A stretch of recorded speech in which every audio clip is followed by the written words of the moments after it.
Okay, so first thing we're going to want to do is switch to the side view. Oops, switch to the side view here. You can do this from the front or the side, but when you place your points down, you'll be creating vertice points, which will be connected with edges. So you're making a curve. If you ever played with Adobe Illustrator, it's pretty much the same thing, only this time we can use those curves to create a surface out of them. Anyways, we start by going to create, and you'll find underneath curve tools the CV curve tool. So click on the options there. I'm going to reset my tool. Okay. Now in your instructions, you'll see you'll be making this lofted surface.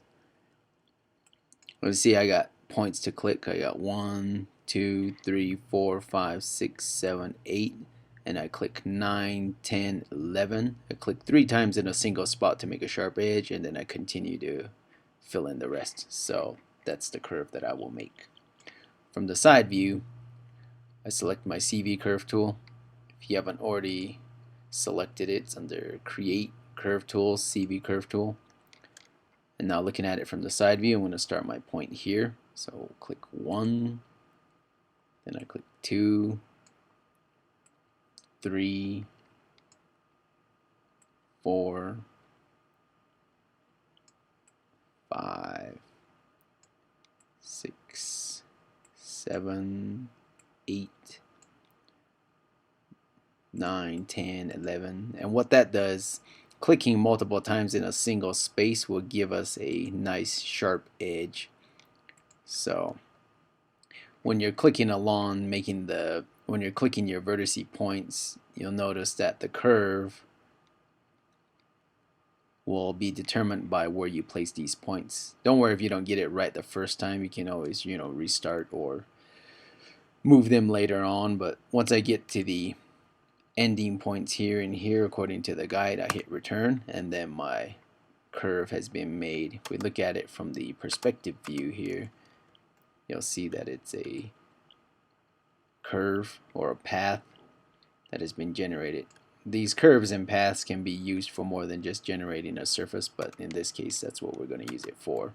Now I'm going to activate snap to grid and right click over this and select control vertex.